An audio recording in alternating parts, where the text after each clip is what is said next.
الرحمن الرحیم۔ میں کوئی گفتگو نہیں کرنا چاہتا، فقط تمام مہمانوں کا شکریہ ادا کرنا چاہتا ہوں کہ یقیناً آپ نے روحانی فرزند ہونے کا حق ادا کیا، اور پرسوں جو مناظر تھے قبلہ کے جنازہ پہ، ایسے افراد جن کی اولاد نرینہ میں 10 12 فرزند ہوں، میں نے اس قدر ضعیف اور عمر شخص جو دنیا سے جائے ایسے دھاڑے مار کے روتے ہوئے اپنوں کے جنازوں میں کسی کو نہیں دیکھا۔ یہ قبلہ کی محبت تھی۔ میں فقط اپنے ایک جرم کا اقرار کرنا چاہتا ہوں، اور اس کے لیے فقط پہلے ایک شعر کہ وہ درخت جو تقدیر کی آندھی سے گرا ہے، وہ درخت جو تقدیر کی آندھی سے گرا ہے، چڑیوں کو بڑا پیار تھا اس بوڑھے شجر سے۔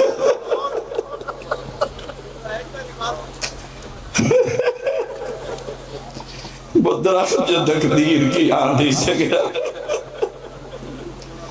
وہ درخت جو تقدیر کی آندھی سے گرا ہے، چڑیوں کو بڑا پیار تھا اس بوڑھے شجر سے۔ ہم شرمندہ ہیں کہ اللہ کی روح سے ہم اس شخصیت کی قدر نہیں کر سکتے، ہم اس شخصیت کی خدمت کا حق ادا نہیں کر سکے۔ اے قبلہ، ہم آپ کی روح سے شرمندہ ہیں، اللہ کے دربار میں ہماری شکایت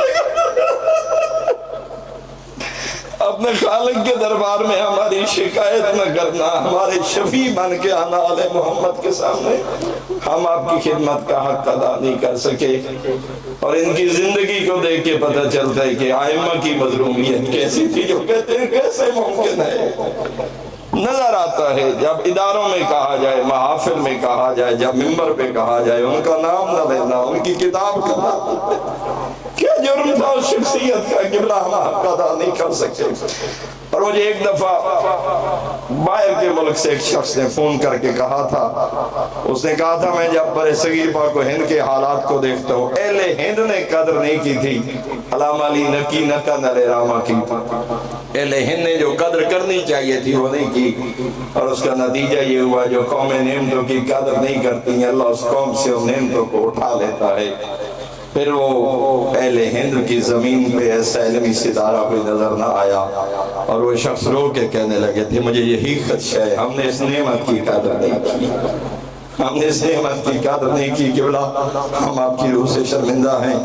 لیکن چاہنے والوں نے، محبت والوں نے پرسوں بھی ثبوت دیا، پورے ملک سے، پوری دنیا سے میسیجز اور کال، کہیں مجلس ترہیم، کہیں قبلہ کے ثواب کے لیے خوانی، کہیں سیمینار کے انعقاد کیا جا رہا ہے۔ ابھی سے کہتے ہیں کہ ہم پروگرام رکھنا چاہتے ہیں، ہم پروگرام رکھنا چاہتے ہیں، اور یہ درس ہے جس نے خدا کے لیے زندگی گزاری ہے، خدا کیسے ان کے نام کو باقی رکھتا ہے۔ میں نے ایک جلسے پہ عرض کیا تھا، وہ ایک شخص نہیں ہے، ایک شخصیت نہیں ہے، علامہ محمد حسین نجفی ایک نظریے کا نام ہے، اور وہ نظریہ جس کی بنیاد یا قرآن ہے یا 14 کا فرمان ہے، اور انشاءاللہ یہ نظریہ قیامت تک باقی رہے گا۔ پھر یہی ہم کیا دعا کریں گے، یہی ہے، ایک رسم ہے، ایک معمولات ہیں، ورنہ ہم تو خود ان کی شفاعت کے محتاج ہیں کہ وہ جیسے عالم کو حق ہے اور فقیہ کو حق ہے، پھر میں دست برسا قبلہ ہماری شکایت نہ کرنا، بروز محشر ہمارے حق میں شفاعت کرنا، اگرچہ ہم وہ حق ادا نہیں کر سکے جو کرنا چاہیے تھا۔ میں ایک دفعہ پھر سب کا شکر گزار ہوں اور دعا کرتا ہوں کہ اللہ ہمیں اس راستے پہ قائم رہنے کی توفیق عطا فرمائے جو قرآن خدا کے کلام اور ائمہ کے فرامین کی روشنی میں قبلہ صاحب ہمیں جس کی طرف متوجہ کر کے گئے، اور اس مشن پر قائم رہ کے دین مبین کی خدمت کی خالق ہمیں توفیق عطا فرمائے۔